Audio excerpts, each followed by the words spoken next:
അതെ 3:30 മുതൽ 5 മണി വരെയുള്ള വെയിൽ കൊണ്ടാലേ വൈറ്റമിൻ ഡി ഇങ്ങോട്ട് പോരുന്നാണ് പറയണത്. എൻ്റെ ഒരു FB സുഹൃത്ത് ഒരു ടീച്ചർ പറഞ്ഞു 3:30 മുതൽ 5 മണി വരെയുള്ള വെയിലുള്ളത്. കരിഞ്ഞു പോയില്ലേ ഞാൻ. എന്തായാലും എൻ്റെ ടീച്ചർ, എൻ്റെ ഏറ്റവും പ്രിയപ്പെട്ട ഒരു FB സുഹൃത്താണ് രഞ്ജിനിഷി എന്ന ടീച്ചർ. അപ്പം ഞാൻ ആ വാക്കിനെ മുഖവിലേക്ക് എടുത്ത് ഈ സമയത്ത് ഇപ്പോൾ 5 മണിയല്ലേ എന്നാ തോന്നുന്നു. അപ്പോൾ പേരിനൊരു നനയ്ക്കലുമായി വെയിൽ കൊള്ളലുമായി സൂര്യഭഗവാൻ അങ്ങോട്ട് കനിഞ്ഞ് അനുഗ്രഹിക്കട്ടെ. ഇവിടെ ആകുമ്പോൾ നല്ല വെയിലുണ്ട്. അവിടെ ഒരു തെങ്ങിൻ്റെ മറയുണ്ട്. എന്നാലും കുഴപ്പമില്ല, ഇത്രയൊക്കെ മതി. ഒരുപാട് വൈറ്റമിൻ ഡി ആയാലും ശരിയാവില്ല.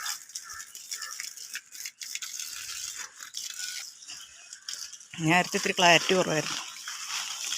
പിന്നെ ഞാനിന്നൊരു പോസ്റ്റ് ഇട്ടിട്ടുണ്ട് കേട്ടോ. അതെ, നമ്മൾ സത്യസന്ധമായിട്ടുള്ള ചില പോസ്റ്റിലൊക്കെ സത്യസന്ധമായിട്ട് കമൻ്റ് ഇട്ടാലേ നല്ല തെറിവിളി കേൾക്കും.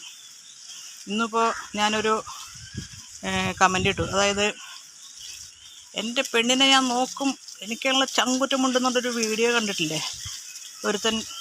മറ്റൊരുത്തൻ്റെ ഭാര്യ അയാളുടെ ശല്യം സഹിക്കാൻ പറ്റാണ്ട് ഇറങ്ങി പോകുന്നൊരു മെലിഞ്ഞുണങ്ങി കവള പൊട്ടി പല്ലൊക്കെ വന്നിട്ടൊരു പെണ്ണ്. അപ്പോൾ എൻ്റെ പെണ്ണിനെ തൊട്ട വിവരം അറിയുന്ന തന്നെ അവൻ വീഡിയോ ഇട്ടിരിക്കുന്നു. അവനെ കാണാൻ നല്ലൊരു ലുക്കൊക്കെ ഉണ്ട്.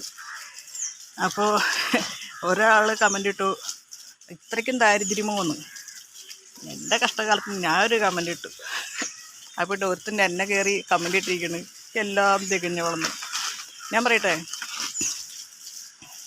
ഈ സെക്ഷൽ അട്രാക്ഷൻ എന്ന് പറഞ്ഞു കഴിഞ്ഞാൽ എല്ലാ പെണ്ണുങ്ങൾക്കും ഉണ്ടാവുമോ? ഇല്ല എന്നാണ് എൻ്റെ അഭിപ്രായം. ചിലർ കാണാൻ നല്ല ഭംഗിയുണ്ടായാൽ പോലും അവരുടെ ഭർത്താക്കന്മാർ തീരെ ഭംഗിയില്ലാത്ത പെണ്ണുങ്ങളുടെ അടുത്തേക്ക് പോകുന്നതൊക്കെ ഞാൻ കണ്ടിട്ടുണ്ട്. അത് ഭംഗിയിലോ ഒന്നുമല്ല കാര്യം, അത്യാവശ്യം ഇത്തിരി തുടിപ്പൊക്കെ വേണ്ടേ, എന്നാലല്ലേ ആൾക്കാർക്ക് നോക്കാൻ.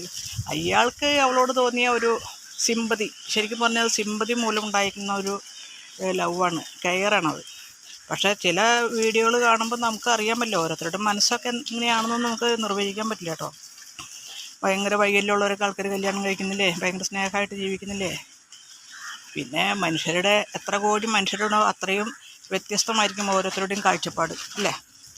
അല്ലാതെ നിൻ്റെ കാഴ്ചപ്പാട് ശരിയില്ല എന്ന് പറഞ്ഞ് മറ്റൊരാളെ വിമർശിക്കേണ്ട കാര്യം ഇല്ല.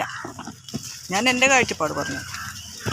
ഞാനിപ്പോൾ പെണ്ണാണെങ്കിൽ പോലും എൻ്റെ മനസ്സിലുണ്ട് കുറച്ച് പുരുഷൻ്റേതായ സങ്കല്പങ്ങൾ.